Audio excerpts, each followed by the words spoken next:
الحمدللہ رب العالمین والصلاة والسلام علی سید المرسلین وعلی آلہ واصحابہ اجمعین اما بعد فاعوذ باللہ من الشیطان الرجیم بسم اللہ الرحمن الرحیم۔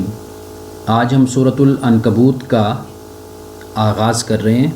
سورۃ العنکبوت قرآن مجید کی 29ویں صورت ہے اور اس کے 7 رکوع ہیں اور کل آیات 69 ہیں 69، اور یہ مکی صورت ہے۔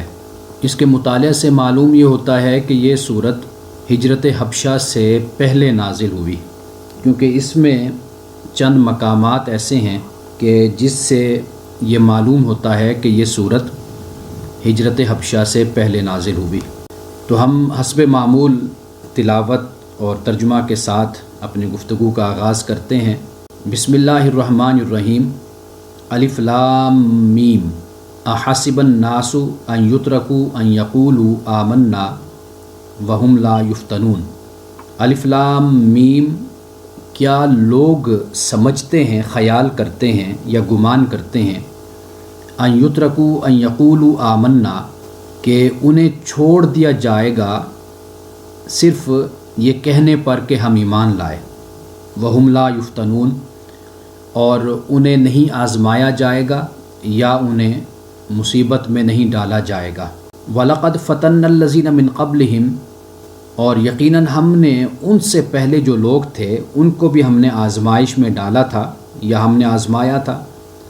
فَلَيَعْلَمَنَّ اللَّهُ الَّذِينَ صَدَقُوا وَلَيَعْلَمَنَّ الْكَاذِبِينَ، تاکہ اللہ تعالیٰ ضرور جانے یا اللہ سبحانہ و تعالیٰ ضرور پرکھے، امتحان لے، آزمائش لے ان لوگوں کی کہ جنہوں نے جو سچے ہیں اور جو جھوٹے ہیں، یعنی کون سچا ہے اور کون جھوٹا ہے، اللہ سبحانہ و تعالیٰ نے اس لیے یہ آزمائش کا سلسلہ رکھا۔ اب یہ دیکھیے کہ قرآن مجید میں مختلف مقامات پر اس بات کو بیان کیا گیا، اور مسلمان خاص طور پر رسول اللہ صلی اللہ علیہ وسلم کی جماعت، اس کو اس حوالے سے خبردار کیا گیا کہ تم سے پہلے جو امتیں تھیں اور جنہوں نے اسلام قبول کیا، اپنے وقت کے نبی پر ایمان لائے، ان پر تم سے بھی بڑھ کر، تم سے بھی زیادہ آزمائشیں ان پر اتری تھیں۔ سورۃ البقرہ کی آیت نمبر ہے 214، اس میں فرمایا ام حسبتم ان تدخلوا الجنت، کیا تم خیال کرتے ہو کہ تم ایسے ہی جنت میں داخل ہو جاؤ گے؟ ولما یاتکم مثل الذین خلوا من قبلکم، اور جب کہ تم سے پہلی جو قومیں گزری ہیں انہیں آزمایا اللہ سبحانہ و تعالیٰ نے، یا ان کے پاس باسا یعنی سختی آئی، والضراء تکالیف آئیں، وزلزلوا، اور انہیں جھنجھوڑ دیا گیا، یعنی ہلا مار دیا گیا ان کو، حتیٰ یقول الرسول والذین آمنوا معه، یہاں تک کہ کہا رسول نے اور جو اس رسول پر ایمان لائے، انہوں نے کہا متی نصر اللہ، اللہ کی مدد کہاں ہے؟ الا ان نصر اللہ قریب، خبردار بے شک اللہ کی مدد قریب ہے۔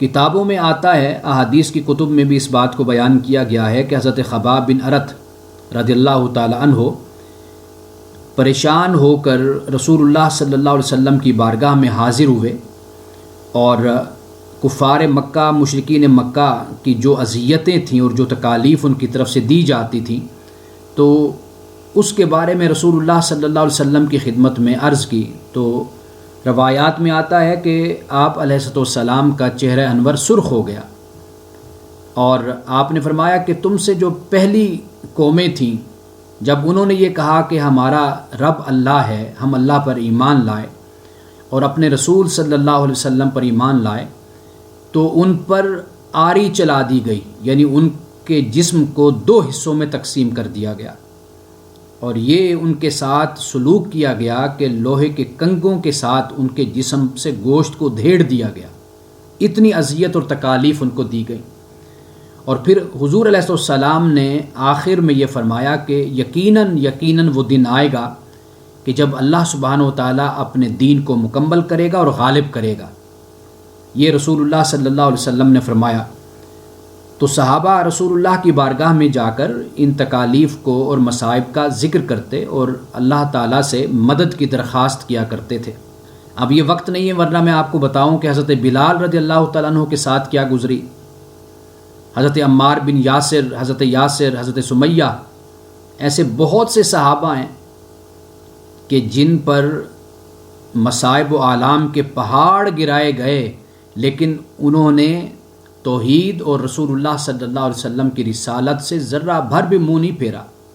جیسے میں نے گزشتہ درس میں منگل کے دن اس بات کو بیان کیا تھا کہ سیدنا فاروق اعظم رضی اللہ تعالی عنہ جب اسلام ابھی قبول نہیں کیا تھا، اپنی بہن فاطمہ اور اپنے بہنوئی حضرت سعید کے ساتھ کیا سلوک کیا، انہوں نے کتنی اذیتیں اور تکالیف دیں، لیکن وہ اسلام پر ڈٹے رہے، قائم رہے۔ تو اسی طرح صورت آل عمران میں بھی اس بات کو بیان کیا کہ فرمایا، آل عمران کی آیت نمبر ہے 142، وَلَمَّا يَعْلَمِ اللَّهُ الَّذِينَ جَاهَدُوا مِنْكُمْ، کہ تم میں سے کون ہے کہ جس نے مجاہدہ، جس نے جہاد کیا، وَيَعْلَمَ الصَّابِرِينَ، اور جس نے صبر کیا۔ ابھی تو اللہ تعالیٰ نے یہ جانا ہی نہیں ہے، پرکھا ہی نہیں ہے، دیکھا ہی نہیں ہے۔ تو یہ اللہ کے جاننے سے مراد در حقیقت یہ ہے کہ اللہ سبحانہ و تعالیٰ نے انسان کو دونوں صلاحیتیں دی ہیں، اچھائی کی بھی اور برائی کی صلاحیت بھی انسان کے اندر موجود ہے۔ اب انسان کی مرضی ہے کہ وہ اچھائی کے راستے پر چلتا ہے یا برائی کے راستے پر چلتا ہے۔ جاننے سے مراد، پرکھنے سے مراد یہ ہے کہ انسان کس راستے کو اختیار کرتا ہے اور کس صلاحیت کو اختیار کرتے ہوئے آگے بڑھتا ہے۔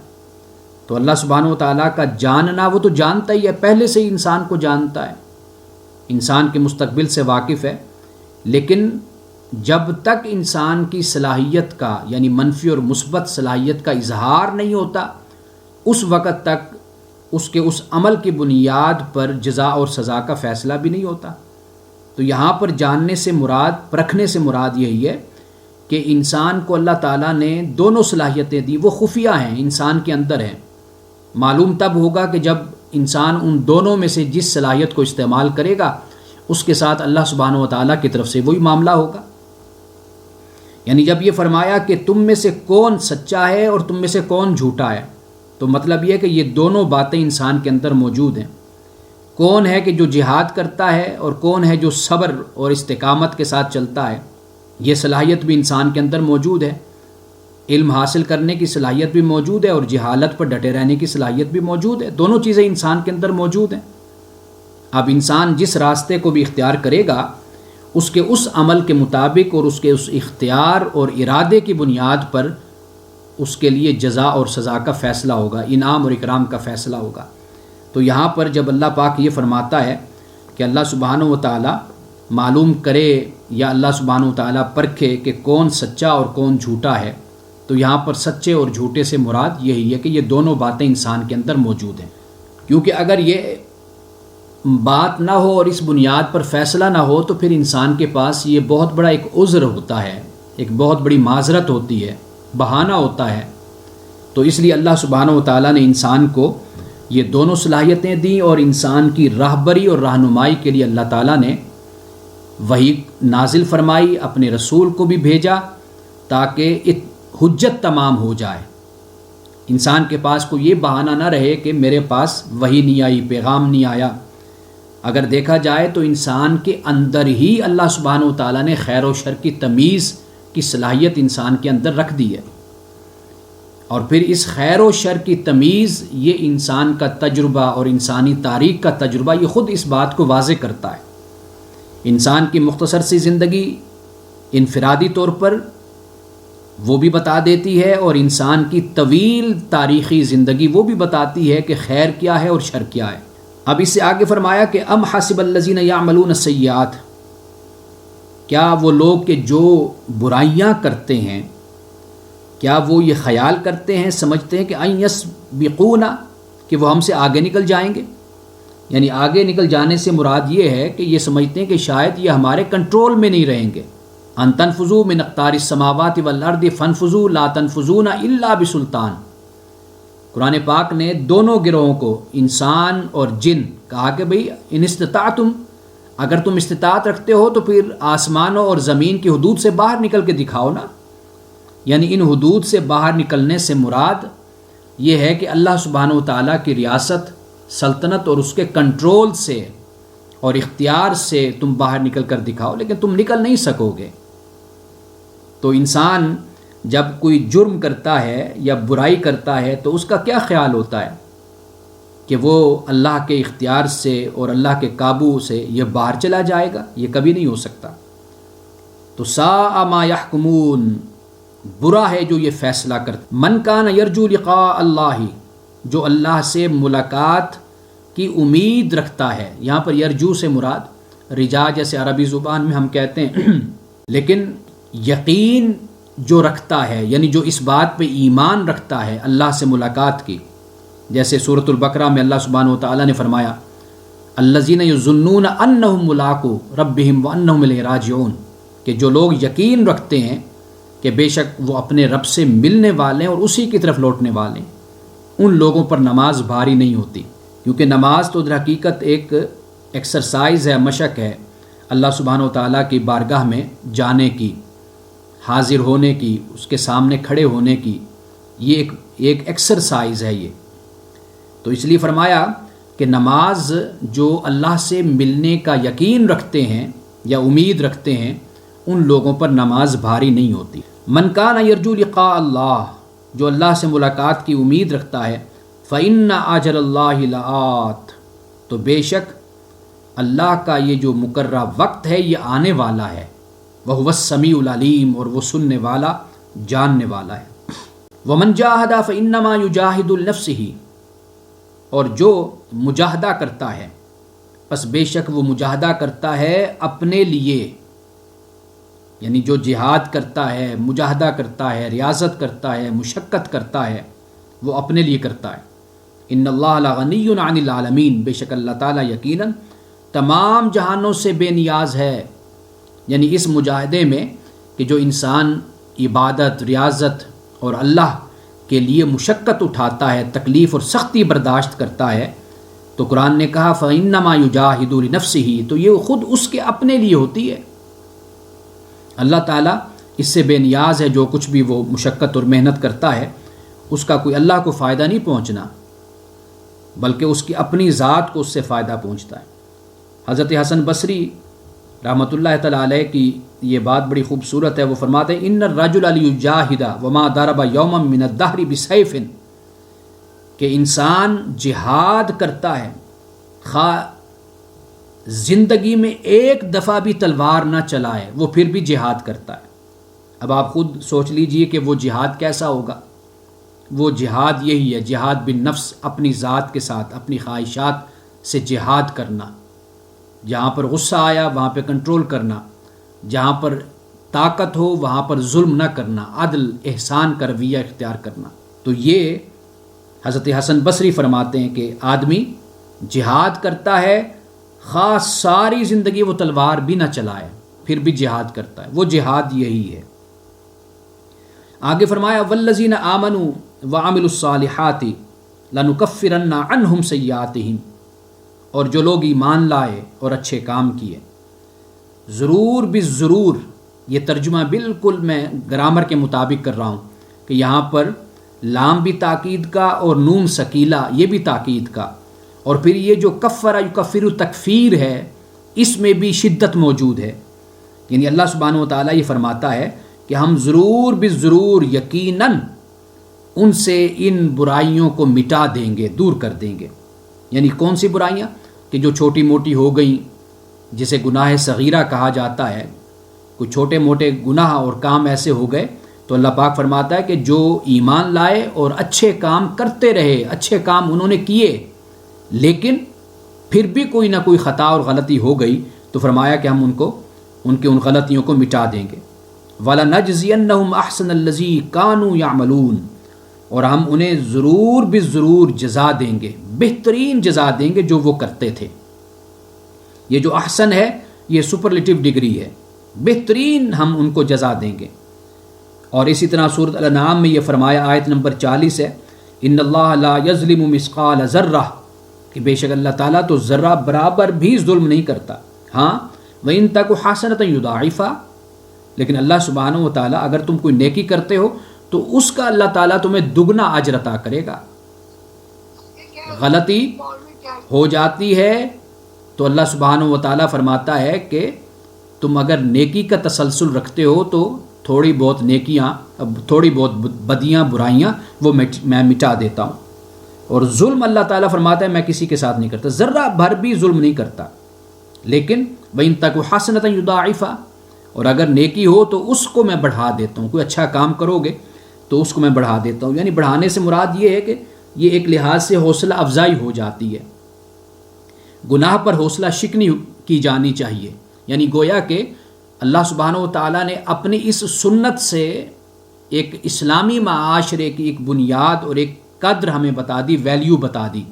وہ قدر اور وہ ویلیو کیا ہے؟ وہ یہ ہے کہ اچھی باتوں پر حوصلہ افزائی کیا کرو.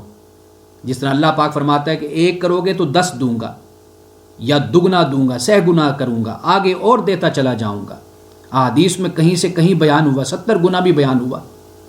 اور یہ بھی بیان ہوا جب صحابہ نے پوچھا تو رسول اللہ نے فرمایا اللہ کی رحمت، اس کا فضل محدود نہیں ہے، وہ جتنا چاہے تمہیں ثواب عطا کرے، جتنا چاہے اجر تمہیں عطا کرے. تو یہ حوصلہ افزائی ہوتی ہے. جب کوئی اچھے کام پر حوصلہ افزائی ہو تو پھر انسان کا دل بڑھتا ہے، پھر وہ اور نیکیاں کرتا ہے. اور برے کام پر اگر حوصلہ شکنی ہو اور فوراً آگاہ کیا جائے، خبردار کیا جائے، تو یہ حوصلہ شکنی اکثر لوگوں کو گناہ سے بچا دیتی ہے، انسان پیچھے آ جاتا ہے. نیکی کے معاملے میں حوصلہ افزائی ایک دوسرے کی ضرور ہونی چاہیے. اور یہ یعنی یوں سمجھ لیجئے کہ اسلامی معاشرے کی یہ ایک قدر ہے، ایک ویلیو ہے، ایک کلچر ہے، ایک چال چلن ہے کہ اچھے کاموں پر حوصلہ افزائی کی جانی چاہیے. اب اس سے آگے فرمایا، اب دیکھیے کہ یہ آیت نمبر 8 ہے. یہ اس لیے کہ مکہ میں جو لوگ مسلمان ہوئے، اب والدین ان کے وہ کافر تھے، مسلمان نہیں ہوا. اب وہ اپنے اولاد کو مجبور کرتے تھے کہ واپس پلٹو، کفر کی طرف آؤ، اپنے آبا و اجداد کے مذہب کی طرف آؤ. تو یہاں پر اب دیکھیے اللہ تعالیٰ نے کیا فرمایا. فرمایا وَوَصَّيْنَا الْإِنسَانَ بِوَالِدَيْهِ حُسْنًا، اور ہم نے انسان کو وصیت کی ہے، تاکیدی حکم دیا ہے کہ والدین کے ساتھ اچھا سلوک رکھو. اب یہ فرما دیا. اب اس کے بعد وَإِن جَاهَدَاكَ، اور اگر وہ تجھے مجبور کریں لِتُشْرِكَ بِي، کہ میرے ساتھ تو شریک کر، یعنی تو شرک کر، مَا لَيْسَ لَكَ بِعِلْمٍ، جس کا تجھے علم نہیں ہے، جس کا تجھے علم نہیں ہے. اس سے مراد یہ ہے کہ شرک یہ علم یقینی نہیں ہے. علم یقینی کیا ہے؟ وہ توحید ہے. علم تاکیدی اور یقینی علم وحی ہے جو اللہ تعالیٰ نے رسول اللہ صلی اللہ علیہ وسلم کے ذریعے سے ہمیں ہدایت عطا فرمائی. تو فرمایا کہ جس کا تجھے علم نہیں ہے تو فلا تطعهما، تو ان کی اطاعت مت کر. الی مرجعکم فانبئکم بما کنتم تعملون، اور اس بات کو یاد رکھو کہ تم سب نے میری طرف پلٹنا ہے اور پھر میں تمہیں بتاؤں گا جو تم کرتے تھے. بلکہ سورۃ لقمان میں تو یہ بھی فرما دیا کہ وصاحبہما فی الدنیا معروفا، کہ دنیا کے معاملات میں اپنے والدین کے ساتھ چلتے رہو، اچھے طریقے سے ان کے ساتھ سلوک کرتے رہو. جو ایک دنیاوی رکھ رکھاؤ ہے اس کو ملحوظ خاطر رکھو. آپ اندازہ کیجئے کہ والدین کے ساتھ مشرکانہ معاشرے میں بھی اسلام اس بات کی تلقین کرتا ہے، باوجود کہ نقطہ نظر مختلف ہے، عقیدہ مختلف ہے، ایمان مختلف ہے، لیکن والدین کے ساتھ حسن سلوک سے پیش آنے کی تلقین فرمائی ہے. اور یہ یعنی یہ ایک حسن ہوتا ہے کہ آپ والدین کے ساتھ چل بھی رہے ہیں اور ان کے ساتھ حسن سلوک سے پیش بھی آ رہے ہیں اور اختلاف بھی ان کے ساتھ رکھ رہے ہیں. اور یہ بات بھی سمجھ آتی ہے کہ یہ ہمارے ایمان اور اسلام کی خوبی ہے، خوبصورتی ہے کہ جو ہمیں اپنے عقیدے پر قائم رہ کر بھی دوسروں کے ساتھ حسن سلوک سے پیش آنے کی تلقین کرتا ہے. یعنی ہمارا رویہ، ہمارا سلوک ہمارے ایمان اور ہمارے اسلام کا آئینہ دار ہونا چاہیے کہ ہمیں کیا تعلیم ملتی ہے کہ ہم دوسروں کے ساتھ حسن سلوک سے پیش آئیں. یہ در حقیقت ہمارے ایمان اور ہمارے اسلام کا تعارف ہے. تو یہاں پر سخت سے سخت ترین ماحول تھا عرب کا، مکۃ المکرمہ کا، کہ والدین اپنی اولاد کے ساتھ کیسے سختی سے پیش آتے تھے. اور یہ جو لفظ ہے نا وَإِن جَاهَدَاكَ، یہ جاہداکا یہ لفظ خود اس بات کی غمازی کرتا ہے، نمائندگی کرتا ہے کہ اس سے مراد یعنی والدین کی سختی، ان کا زور دینا، ان کا تشدد کرنا، ان کا اصرار کرنا، ان کی تاکید کرنا. ہر وقت پیچھے ہی پڑے رہنا کہ بس چھوڑ دو، اسلام کو چھوڑ دو، شرک کی طرف پلٹو، آباء و اجداد کے مذہب کو اختیار کر لو، یہ جاہدا کا اس چیز کی غمازی کر رہا ہے، اس بات کو ظاہر کر رہا ہے۔ لیکن پھر بھی اللہ تعالیٰ نے مسلمانوں سے، اولاد سے یہ کہا ہے کہ والدین کے ساتھ حسن سلوک سے پیش آؤ اور دنیا کے معاملات میں معروف جو طریقہ ہے اس کو اختیار کرو۔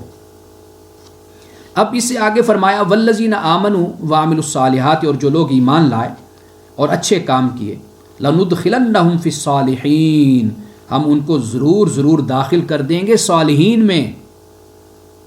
اس لیے کہ انسانی فطرت ہے، انسان کی طبیعت ہے، اس کا مزاج ہے، اور اس کا شوق ہوتا ہے کہ میں اچھے لوگوں میں بیٹھوں، یعنی ایسے لوگوں میں، کوئی برا انسان بھی ہوگا نا، اس کی بھی یہی خواہش ہوتی ہے کہ کوئی میرے جیسا نہ ہو، میں ایسے انسان کے پاس بیٹھوں جو مجھے پریشان نہ کرے، جس کے پاس بیٹھ کر مجھے سکون اور اطمینان نصیب ہو۔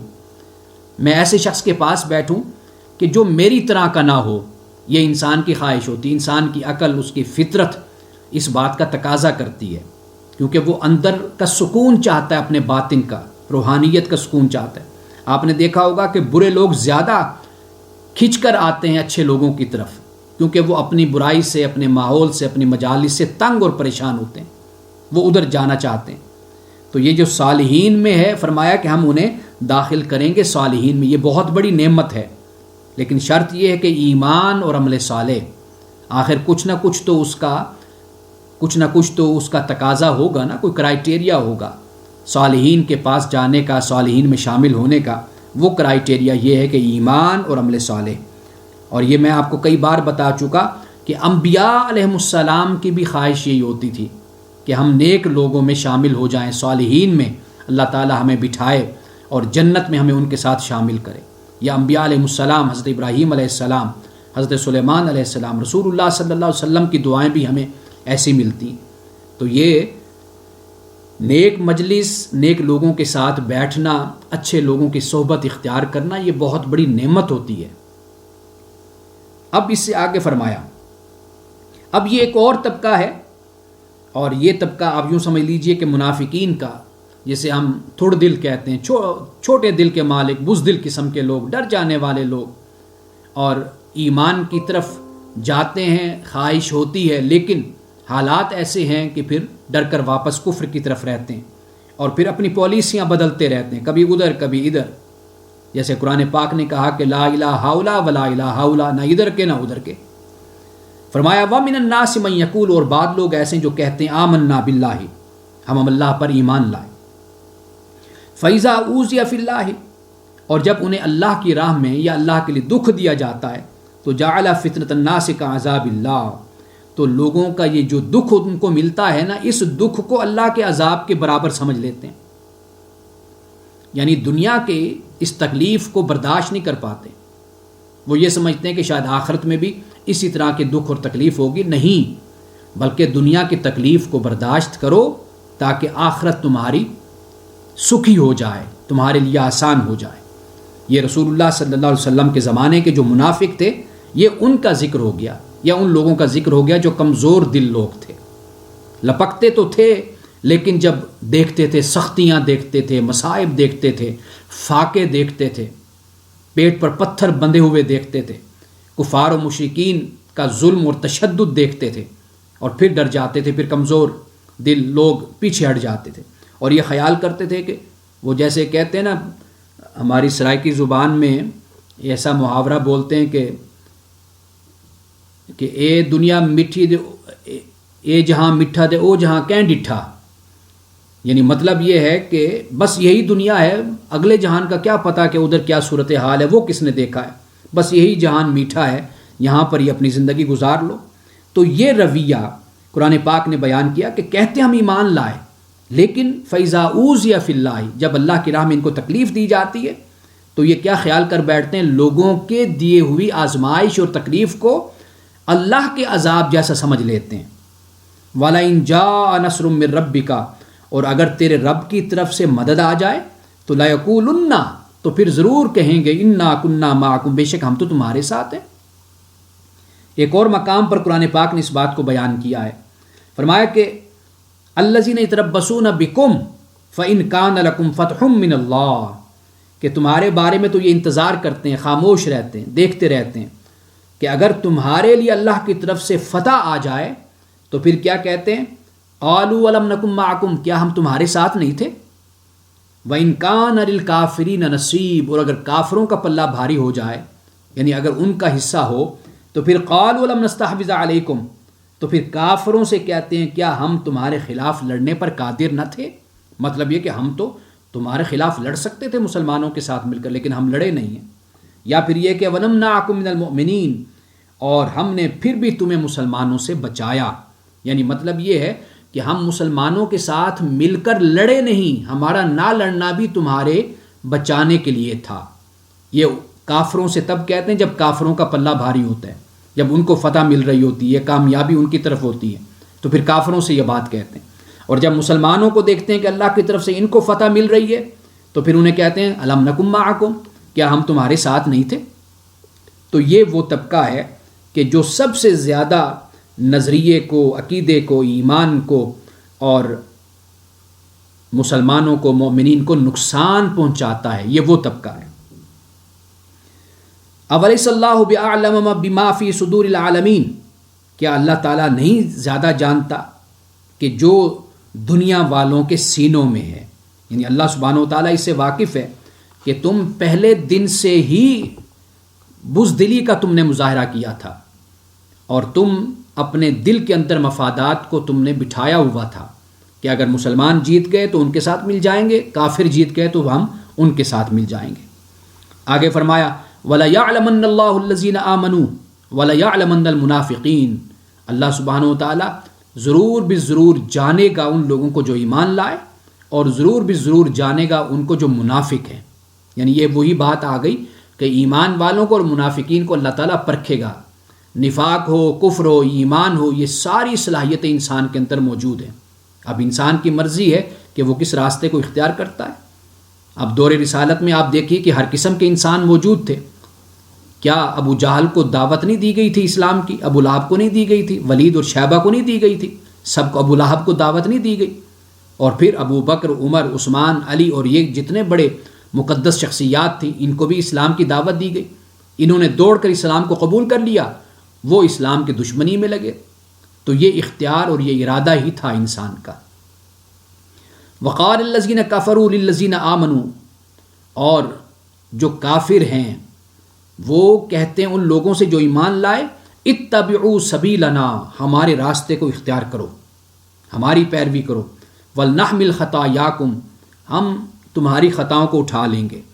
یعنی ہمارے بھروسے پر تم کفر کرو اور ہمارے بھروسے پر غلط کام کرتے رہو تو کوئی مسئلہ نہیں ہے، تمہاری جو غلطیاں ہیں ان کی ذمہ داری ہم لے لیں گے۔ اللہ سبحانہ و تعالی ہمیں اس طرح کی جرت سے اللہ تعالی محفوظ رکھے، اس طرح کی بغاوت سے، کیونکہ یہ رویہ ایسا ہوتا ہے کہ انسان دوسرے سے کہتا ہے کر لو تم یہ کام، کوئی نہیں، میں میری ذمہ داری پر کر لو، میں ذمہ دار ہوں۔ تو یہ کفار کا یہ رویہ دور رسالت میں تھا کہ وہ جو لوگ ایمان لاتے ان کو کہتے بھی ہمارے راستے کو اختیار کرو، باقی رہا گناہوں کا معاملہ، خطاؤں کا معاملہ، تمہارے جرائم اور گناہوں کا مسئلہ، وہ ہم سب کچھ برداشت کر لیں گے، ہم اٹھا لیں گے۔ وَمَا هُمْ بِحَامِلِينَ مِنْ خَطَایَاهُمْ مِنْ شَيْءٍ قرآن پاک کہتا ہے وہ تو اپنی خطاؤں میں سے بھی کچھ اٹھانے والے نہیں ہیں۔ اِنَّهُمْ لَكَاذِبُونَ بے شک یہ لوگ جھوٹے ہیں۔ وَلَيَحْمِلُنَّ أَثْقَالَهُمْ اب دیکھیے قیامت کے دن کیا ہوگا، فرمایا یہ ضرور بھی ضرور اپنے بوجھوں کو اٹھائیں گے، وَأَثْقَالًا مَعَ أَثْقَالِهِمْ اور اپنے بوجھوں کے ساتھ دوسروں کا بوجھ بھی قیامت کے دن اٹھائیں گے یہ۔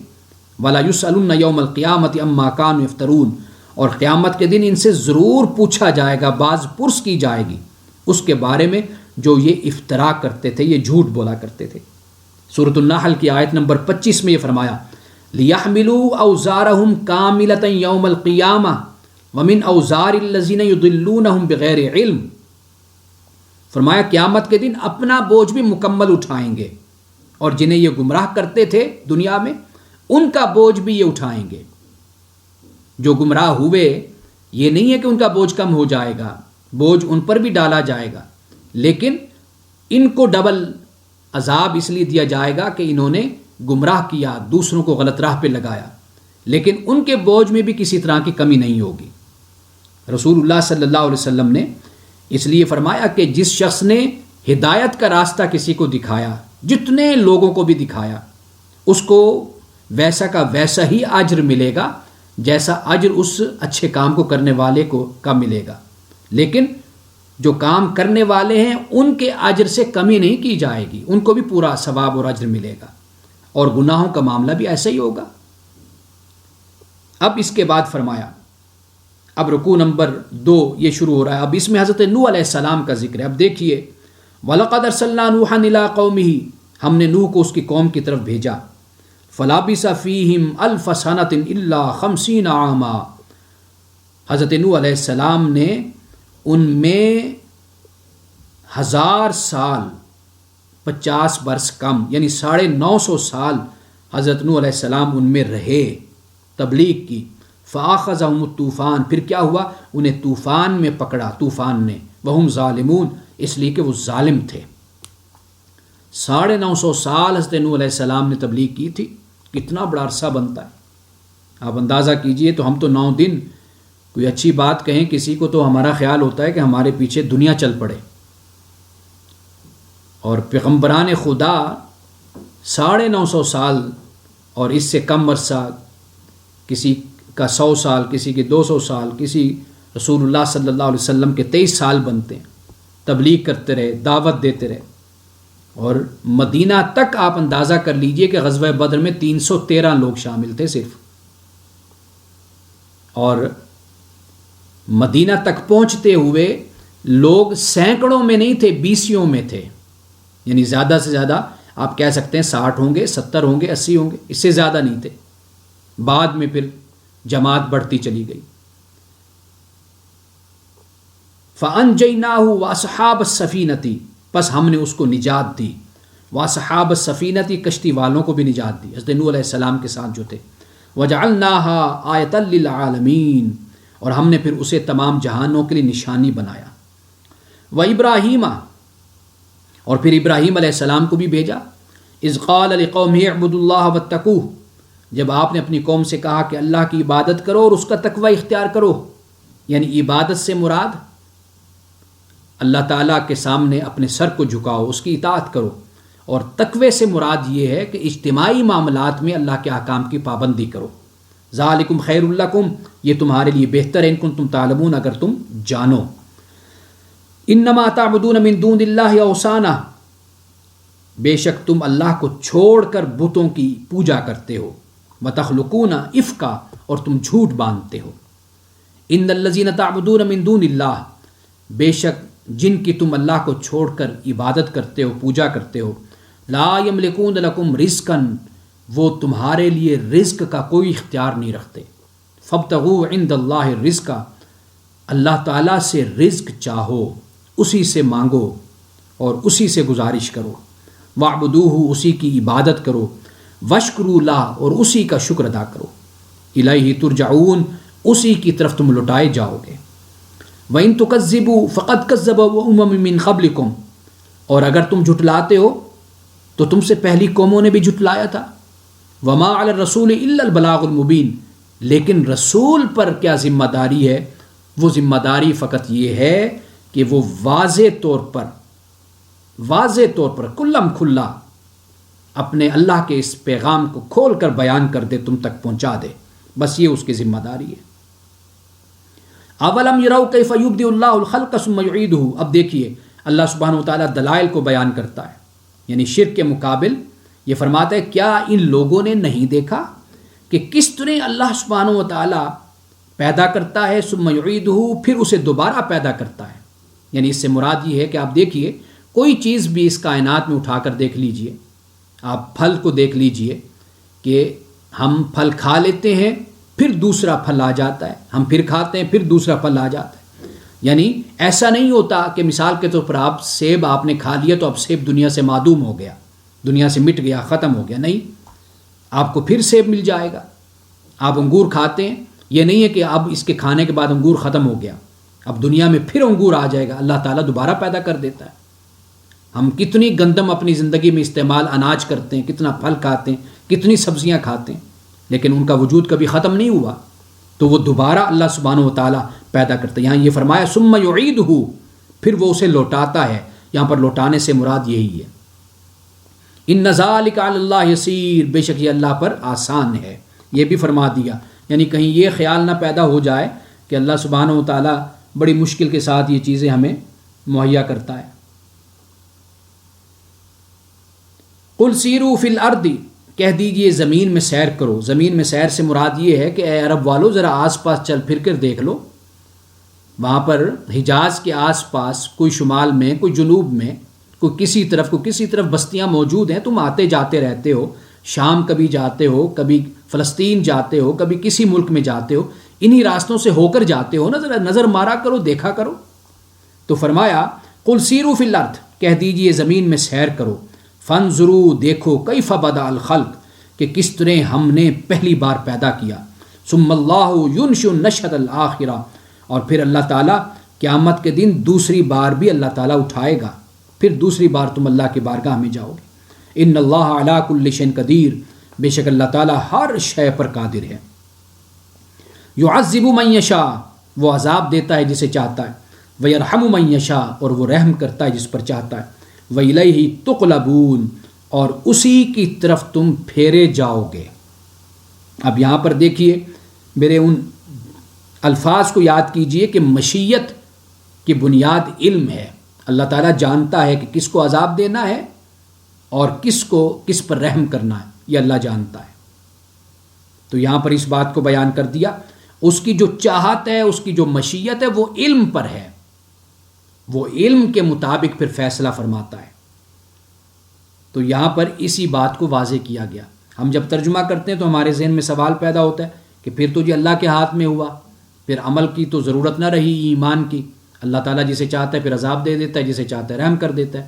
یعنی ہم یہ سمجھ لیتے ہیں کہ کوئی صاحب ایمان ہے اور صاحب عمل صالح ہے، اچھے کام کرنے والا ہے، ایمان والا ہے، تو اللہ تعالیٰ اگر چاہے گا تو اس کو بھی عذاب دے دے گا، تو ایسا نہیں ہے۔ تو یہاں پر مشیت سے مراد یہ ہے کہ اللہ تعالیٰ کی یہ مشیت اس کے علم پر ہے، اور وہ اپنے علم کی بنیاد پر جانتا ہے کہ میرا کون سا بندہ میرے رحم کا، میرے فضل کا، میرے احسان کا مستحق ہے، اور کون سا بندہ ہے کہ جس کو عذاب دینا ہے، یعنی جو مستحق کے عذاب ہے۔ میں نے یہ الفاظ بڑے خیال سے استعمال کیے ہیں، مستحق کے عذاب۔ اب اس کی مرضی ہے کہ اگر کوئی عذاب کا بھی مستحق ہے وہ اس کو بخش دے، وہ اس کی مرضی ہے، لیکن یہ نہیں ہے کہ اللہ سبحانہ و تعالیٰ کسی بے گناہ کو سزا دے اور کسی گناہ گار کے ساتھ اگر معاملہ اس کے گناہ کے مطابق کرے تو اس کو سزا نہ دے۔ اگر اس کا فضل اور احسان ہو تو وہ ایک علیحدہ معاملہ ہے۔ وما انتم بمعجزین فی الارض ولا فی السماء، اور نہیں تم زمین میں عاجز کرنے والے کسی اللہ کو، ولا فی السماء، اور نہ آسمان میں۔ وما لکم من دون اللہ من ولی ولا نصیر، اور نہیں تمہارے لیے اللہ کے سوا کوئی دوست اور نہ مددگار۔ اب تیسرا رکوع شروع ہوتا ہے۔ والذین کفروا بآیات اللہ، اور جن لوگوں نے اللہ کی آیات کا انکار کیا، ولقائہ، اور اس کی ملاقات کا انکار کیا، اولئک یئسوا من رحمتی، یہ وہ لوگ ہیں کہ جو میری رحمت سے مایوس ہیں، واولئک لہم عذاب علیم، اور یہی لوگ ہیں کہ ان کے لیے دردناک عذاب ہے۔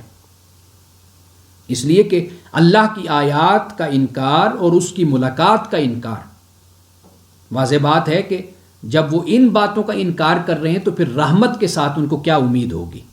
رحمت کا معاملہ تو یہی ہے کہ وہ اللہ کی آیات کو بھی مانیں، اللہ کی ذات اور اس سے ملاقات کو بھی مانیں، اور جب اللہ کے وجود اور اس کی ملاقات کا ان کو یقین اور ایمان ہوگا تو پھر ہی آگے رحمت کا سلسلہ ہوگا۔ وَأُولَٰئِكَ لَهُمْ عَذَابٌ عَلِيمٌ، اور یہ لوگ ہیں کہ ان کے لیے دردناک عذاب ہے۔ فما کان جواب قومہ، تو اس کی قوم کے پاس کوئی جواب نہیں تھا۔ کس کی قوم کے پاس؟ حضرت ابراہیم علیہ السلام کی قوم کے پاس۔ الا ان قالوا، مگر یہ کہ انہوں نے کہا، اقتلوہ، اس کو قتل کر دو، او حرقوا، یا اس کو جلا دو۔ فانجاہ اللہ من النار، تو اللہ تعالیٰ نے اسے آگ سے نجات دی۔ ان فی ذلک لآیات لقوم یؤمنون، بے شک اس میں یقیناً نشانیاں اس قوم کے لیے جو ایمان لاتی ہے۔ حضرت ابراہیم علیہ السلام کے حوالے سے کفار میں یہ اختلاف ہوا کہ ان کو قتل کریں یا ان کو جلا دیں، تو اللہ تعالیٰ نے حضرت ابراہیم علیہ السلام کو بچا لیا آگ سے۔ قلنا یا نار کونی بردم و سلامن علی ابراہیم، ہم نے کہا اے آگ ہمارے ابراہیم پر ٹھنڈی ہو جا، ایسی ٹھنڈی نہیں کہ جو ابراہیم کو تکلیف دے، بلکہ وہ ٹھنڈک رکھ کہ جو ابراہیم کے لیے سکون کا باعث اور سلامتی کا باعث ہو۔ وقال انما اتخذتم من دون اللہ اوثانا، اور حضرت ابراہیم علیہ السلام نے کہا کہ تم نے اللہ کو چھوڑ کر بتوں کو معبود بنا لیا، مودۃ بینکم فی الحیات الدنیا، اور دنیا کی زندگی میں تم نے ان معبودوں کو آپس میں محبت کا ذریعہ بنا لیا، مودت کا، یعنی تمہاری اجتماعی زندگی میں شرک تم پر غالب آ گیا کہ تم نے اسی بتوں کی بنیاد پر جو ان کی پوجا کرے ان سے تم نے محبت کی، اور ان کی جس نے پوجا نہیں کی ان سے دوری اختیار کی، تم نے اس کی مخالفت اور اس کی دشمنی کا راستہ اختیار کیا۔ ثم یوم القیامت، پھر قیامت کے دن کیا ہوگا؟ یکفر بعضکم ببعض، تم ایک دوسرے کا انکار کرو گے، ویلعن بعضکم بعض، اور تم ایک دوسرے پر لعنت بھیجو گے، وماواکم النار، اور تمہارا ٹھکانہ جہنم ہوگا، وما لکم من ناصرین، اور کوئی بھی تمہارا مددگار نہیں ہوگا۔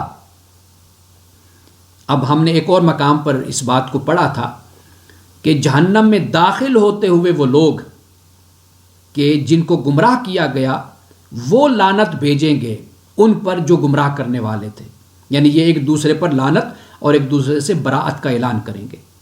فآمن لہ لوط، حضرت ابراہیم علیہ السلام پر لوط ایمان لائے۔ اب یہاں پر لوط ایمان لانے سے مراد ہرگز یہ نہیں ہے کہ وہ شرک میں ملوث تھے، اس لیے کہ پیغمبر کبھی بھی شرک میں ملوث نہیں ہوتا، کبھی بھی شرک کا عادی نہیں ہوتا، وہ پہلے دن سے توحید پر قائم ہوتا ہے۔ اللہ تعالیٰ اس لیے اس کو نبوت اور رسالت اس کو عطا کرتا ہے، منصب نبوت اور رسالت پر بٹھاتا ہے۔ یہ تب ہی ہوتا ہے کہ پیغمبر ساری زندگی کبھی بھی شرک کی طرف راغب نہیں ہوتا۔ یہاں پر ایمان لانے سے مراد یہی ہے، واضح بات ہے کہ حضرت ابراہیم علیہ السلام کی انہوں نے اطاعت کی، ان کی باتوں کو مانا۔ وقال انی مہاجر الی ربی، حضرت لوط علیہ السلام نے کہا کہ بے شک میں اپنے رب کی طرف ہجرت کرنے والا ہوں، انہ هو العزیز الحکیم، بے شک وہی غالب حکمت والا ہے۔ یا اس سے بلکہ اس سے مراد حضرت ابراہیم علیہ السلام ہے کہ حضرت ابراہیم علیہ السلام نے کہا انی مہاجر الی ربی، کہ بے شک میں اپنے رب کی طرف ہجرت کرنے والا ہوں۔ وَوَهَبْنَا لَهُ اسحاق وَيَعْقُوب، اور ہم نے اسے یعنی ابراہیم کو اسحاق اور یعقوب عطا کیے۔ وَجَعَلْنَا فِي ذُرِّيَّتِهِ النُّبُوَّةَ وَالْكِتَابَ، اور ہم نے اس کی ذریت میں نبوت اور کتاب کو رکھ دیا۔ وَآتَيْنَاهُ أَجْرَهُ فِي الدُّنْيَا، اور ہم نے اس کو دنیا میں اجر عطا کیا۔ وَإِنَّهُ فِي الْآخِرَةِ لَمِنَ الصَّالِحِينَ، اور بے شک وہ آخرت میں یقیناً صالحین میں سے ہے۔ یہاں پر دیکھیے کہ پھر صالحین کا ذکر ہو گیا۔ وَلُوطًا إِذْ قَالَ لِقَوْمِهِ، اب حضرت لوط علیہ السلام کا ذکر ہے۔ اللہ پاک فرماتا ہے کہ ہم نے لوط کو بھیجا اس کے قوم کی طرف، تو اس نے اپنی قوم سے کہا اِنَّكُمْ لَتَأْتُونَ الْفَاحِشَةَ، کہ بے شک تم بہیائی کرتے ہو، بدی برائی کرتے ہو، مَا سَبَقَكُمْ بِهَا مِنْ أَحَدٍ مِنَ الْعَالَمِينَ، اور ایسی برائی کرتے ہو کہ تم سے پہلے دنیا میں کوئی بھی اس برائی میں ملوث نہیں تھا، اس کا عادی نہیں تھا، یعنی ہم جنس پرستی۔ أَإِنَّكُمْ لَتَأْتُونَ الرِّجَالَ، کیا تم مردوں کے پاس آتے ہو، لڑکوں کے پاس، وَتَقْطَعُونَ السَّبِيلَ، اور تم راہزنی بھی کرتے ہو۔ اب آپ دیکھ لیجئے کہ برائی کبھی بانجھ نہیں ہوتی، ایک برائی دوسری برائی کو جنم دیتی ہے۔ اب دیکھیے کہ مشہوری یا تعارف تو حضرت لوط علیہ السلام کی قوم کا ہم جنس پرستی ہے، لیکن قرآن پاک بیان کرتا ہے کہ تم راہزنی بھی کرتے ہو۔ وَتَأْتُونَ فِي نَادِيكُمُ الْمُنْكَرَ، اور تم اپنی مجلس میں بھی برے کام کرتے ہو، یعنی وہ مجلس میں بیٹھے فحش باتیں، فحش کام، جو کچھ بھی تھا وہ علل اعلان کھلم کھلا وہ اپنی مجلسوں میں اپنی محفلوں میں کرتے تھے، کسی قسم کی حیا اور ان کے اندر کوئی شرم نہیں تھی۔ جیسے آج دیکھ لیجئے ہمارے ہاں ہماری سیاست میں بدقسمتی کے ساتھ کس طرح کا کلچر ہے کہ ہم کسی کی بہن اور بیٹی کو ہم معاف نہیں کرتے، اور ہم یہ سوچتے لمحہ بھر کے لیے بھی نہیں سوچتے کہ ایسی گفتگو، ایسی تقریر اور ایسا کلام، اس کا کتنا برا اثر ہوتا ہے ہمارے معاشرے پر، ہمارے سماج پر۔ یہ لوگ جنہیں ہم اپنا لیڈر، اپنا رہنما سمجھتے ہیں، یہ لوگ تو در حقیقت ان کا درجہ ماں باپ کا درجہ ہوتا ہے. جس طرح اولاد اپنے ماں باپ کو کاپی کرتی ہے، ماں باپ کو دیکھتی ہے، ماں باپ ہی کے کردار کی بنیاد پر وہ حق اور باطل کا فیصلہ کرتے ہیں بچے کہ یہ بات سچ ہے، ٹھیک ہے. کیوں؟ اس لیے کہ میری ماں ایسا کرتی ہے یا میرا باپ ایسا کرتا ہے. یہ لیڈر، یہ رہنما، تو ان کی یہ حیثیت ہوتی ہے. لیکن آپ دیکھیے کہ آج کس طرح کیچڑ اچھالا جاتا ہے کسی کی ذات پر، کس طرح تہمت لگائی جاتی ہے، کس طرح الزام لگایا جاتا ہے، کس طرح برے برے نام رکھے جاتے ہیں اور ایک دوسرے کو بلایا جاتا ہے. وَلَا تَنَابَزُوا بِالْأَلْقَابِ، قرآن پاک واضح طور پر ہمیں یہ بتاتا ہے کہ ایک دوسرے کے ناموں کو مت بگاڑا کرو، ایک دوسرے کو برے نام مت دیا کرو. قرآن پاک واضح طور پر یہ بیان کرتا ہے. جب بڑے لوگ اس طرح کی حرکتیں کریں گے، آپ اندازہ کیجئے کہ نیچے جو عوام ہے، نیچے تک اس کے کتنے برے اثرات ہوتے ہیں.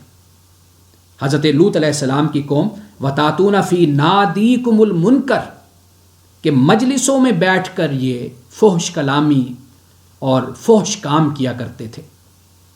فما کان جواب قومہ، اور یہاں پر ایک بات بھی عرض کرتا چلوں، اس کے ضمن میں اس بات کو بھی عرض کرتا چلوں کہ رسول اللہ صلی اللہ علیہ وسلم نے قوم لوط کا عمل، قوم لوط کا فعل اپنی بیوی کے ساتھ بھی کرنے سے منع کیا. اسلام میں یہ حرام ہے، ممنوع ہے، پروہیبٹڈ ہے. یہ رسول اللہ صلی اللہ علیہ وسلم نے کئی مقام پر واضح طور پر اس بات کو بیان کیا ہے. آپ نے فرمایا ملعون من اتى المرأة في دبرها، کہ وہ شخص ملعون ہے کہ جو اپنی بیوی کے ساتھ بھی وہی فعل کرتا ہے جو حضرت لوط علیہ السلام کی قوم کیا کرتی تھی. اور رسول اللہ صلی اللہ علیہ وسلم نے یہ بھی فرمایا کہ وہ شخص کہ جو اپنی بیوی کے ساتھ قوم لوط کا عمل کرتا ہے، تو رسول اللہ نے فرمایا کہ اللہ تعالیٰ کبھی بھی اس شخص کی طرف نہیں دیکھے گا، یعنی اس کی طرف رحمت کی نظر سے کبھی بھی اللہ تعالیٰ توجہ نہیں کرے گا. اور بلکہ یہاں تک رسول اللہ صلی اللہ علیہ وسلم نے ایک حدیث میں یہ فرمایا، آپ نے فرمایا کہ خاص دنوں میں اپنی عورت کی طرف آنا، وہ شخص کہ جو اس بات کا لحاظ اور شرم اور خیال ہی نہیں کرتا، احتیاط ہی نہیں کرتا کہ خاص دنوں میں اپنی عورت کے پاس آتا ہے. اور یہ بھی فرمایا کہ یا وہ قوم لوط کا عمل اپنی بیوی کے ساتھ کرتا ہے. یہ بھی فرمایا کہ جو کاہن کے پاس آتا ہے، کاہن یہ جو پیشگوئیاں کرتے ہیں نا، بڑے پیر بن کر بیٹھے ہوتے ہیں، بڑے شیخ بن کر، ٹیلی ویژن پہ بھی آپ دیکھتے ہیں بڑے ایسے لوگ ہوتے ہیں. اور میں جب ایسے لوگوں کو دیکھتا ہوں، خدا گواہ ہے کہ اتنا خوف پیدا ہوتا ہے کہ یہ کتنی بڑی جرت ہے اور ہمت ہے ان لوگوں کی کہ اس طرح کی باتیں بیٹھ کر کرتے ہیں. فقط کیا ہے، دنیاوی شہرت، دنیاوی عزت، لوگوں کو اپنی طرف متوجہ کرنا، اس سے کیا ہو جائے گا بھائی؟ انسان کی نجات اور انسان کی زندگی جن اعمال کے ساتھ وابستہ ہے، انسان کو انہی کے ساتھ جڑ کر رہنا چاہیے. اور میں یہ کہتا ہوں کہ قرآن اور پھر رسول اللہ کی سنت جتنی ہماری زندگی ان کے قریب ہوگی، اتنا ہی ہمارے لیے نجات آسان ہوگی. تو فرمایا کہ یہ جو کاہن ہیں، ان کے پاس جا کر پیشگوئیاں ان سے جا کر پوچھتے ہیں. فرمایا فصدقہ، پھر اس کی تصدیق بھی کرتے ہیں. کاہن کے پاس گئے، پیشگوئی کرنے والے کے پاس گئے، اس سے پوچھا مستقبل کا حال اور پھر اس کی تصدیق بھی کی، تسلیم کیا، ہاں یہ بالکل ٹھیک کہتا ہے. فرمایا فقد کفر بما انزل علی محمد، در حقیقت اس شخص نے کفر کیا اس کا جو محمد پر نازل ہوا. یعنی وہ شخص کے جو خاص دنوں میں اپنی بیوی کے پاس جائے، خاص دنوں سے مراد یعنی حالت حیض میں اپنی بیوی کے پاس جاتا ہے. اور پھر فرمایا کہ جو قوم لوط کا عمل کرتا ہے اپنی بیوی کے ساتھ، اور پھر وہ شخص کے جو کاہن کے پاس اپنے مستقبل کی خبریں معلوم کرنے جاتا ہے، تو رسول اللہ نے فرمایا پھر اس کی وہ تصدیق بھی کرتا ہے. تو فرمایا اس شخص نے تحقیق کفر کیا، انکار کیا اس کا جو محمد پر نازل ہوا. تو یہاں پر یہ ضمناً اس بات کا بیان بھی ضروری تھا. فرمایا فما کان جواب قومہ، تو پھر اس قوم کے پاس کوئی جواب نہیں تھا مگر یہ کہ انہوں نے کہا ائتنا بعذاب اللہ. حضرت لوط علیہ السلام سے کہا کہ لاؤ پھر اللہ کا عذاب ہمارے پاس، ان کنت من الصادقین، اگر تو سچوں میں سے ہے. قال رب انصرنی علی القوم المفسدین، حضرت لوط علیہ السلام نے اللہ کی بارگاہ میں عرض کی، مولا میری مدد فرما فساد کرنے والی قوم کے خلاف، یعنی ان کے مقابلے میں تو میری مدد فرما. تو یہاں پر 3 رکوع ہمارے سورۃ العنکبوت کے مکمل ہو جاتے ہیں.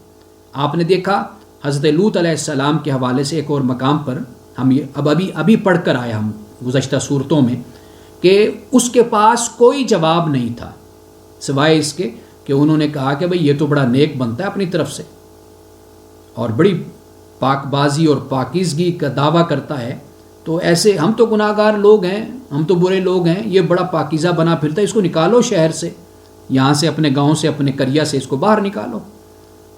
اور یہ بھی کہا کہ بھئی ہم تمہیں مرجوم، تم کو رجم کر دیں گے، تم پر اتنے پتھر برسائیں گے کہ تم مر جاؤ گے، جسے وہ سینٹینس ٹو ڈیتھ کہتے ہیں، سٹون ٹو ڈیتھ، وہ ہم تمہارے ساتھ سلوک کریں گے۔ یہ مختلف ان کا جو رویہ تھا، مختلف مواقع پر جو انہوں نے پیغمبران خدا کے خلاف بد کلامی کی، بد زبانی کی، ان کو چیلنج کیا، اس کو قرآن پاک نے مختلف انداز میں مختلف صورتوں میں بیان کیا۔ کیونکہ یہ بھی ایک اعتراض ہمارے ہاں ہوتا ہے نا جی، کہتے ہیں کہ جی دیکھیں جی یہاں پر تو حضرت لوط علیہ السلام کی قوم یہ کہہ رہی ہے، دوسرے مقام پر دیکھیے حضرت لوط علیہ السلام کی قوم یہ کہہ رہی ہے، تو یہ تو کنٹراڈکشن پیدا ہو گیا، تضاد سامنے آ گیا۔ تو ایسی بات نہیں ہے، یہ مکالمہ ہے، مختلف مقامات پر مختلف طریقے سے مکالمہ ہوا، اس کو قرآن پاک نے بیان کر دیا۔ تو یہاں پر یہ 3 رکوع مکمل ہو جاتے ہیں۔ چونکہ اگلا رکوع تھوڑا سا طویل ہے، خواہش تو میری یہ تھی کہ آج ہم 20واں پارہ مکمل کر لیں، لیکن اس چوتھے رکوع میں چند ایسے مقامات ہیں کہ جن پہ کچھ وقت زیادہ لگے گا، تو انشاءاللہ تعالی ہم یہاں سے رکوع نمبر 4 سے سورۃ العنکبوت کا ہم آغاز کریں گے۔ عنکبوت کا مطلب ہوتا ہے مکڑی، اور یہ مکڑی کیوں کہا گیا؟ اس لیے کہ جو شرک کرنے والے ہیں، قرآن پاک نے اس بات کو بیان کیا کہ ان کے جو نظریات اور خیالات اور عقیدہ ہوتا ہے نا، وہ مکڑی کے گھر کی طرح ہے، بیت العنکبوت ہے، وہ بالکل کمزور سا، بالکل اوہن قرآن پاک نے لفظ استعمال کیا، بہت ہی، یعنی جیسے ہم نے ابھی پڑھا احسن یعنی خوبصورت ترین، اوہن کا مطلب ہے کمزور ترین، گھروں میں سے کمزور ترین گھر وہ مکڑی کا گھر ہوتا ہے، مکڑی کا جالا جس کو ہم کہتے ہیں۔ تو یہ جو شرک ہے، یہ عقیدہ جو مشرکین نے بنایا ہوا ہے، اس کی حیثیت مکڑی کے گھر کی طرح ہے، اس کے جالے کی طرح، یعنی اتنا وہ کمزور عقیدہ ہے کہ اس پہ کوئی دلیل نہیں، کوئی برہان نہیں، اس پر کوئی ثبوت نہیں، کوئی عقلی نقلی کوئی دلیل اس پر ایسی نہیں ہے کہ جو وہ پیش کر سکیں اور جو وہ بتا سکیں۔ تو یہاں پر انشاءاللہ تعالی ہم اس کا اب اختتام کرتے ہیں، اور آئندہ ہم رکوع نمبر 4 سے ہم آئندہ درس کا آغاز کریں گے۔ اللہ سبحانہ و تعالی جو ہم نے کہا ہمیں اس پر عمل کی توفیق عطا فرمائے، اور قرآن کا فہم ہمیں عطا فرمائے۔ بارک اللہ لنا ولکم فی القرآن العظیم ونفعنا وإیاکم بالآیات والذکر الحکیم۔ صدق اللہ العظیم۔ السلام علیکم ورحمۃ اللہ وبرکاتہ۔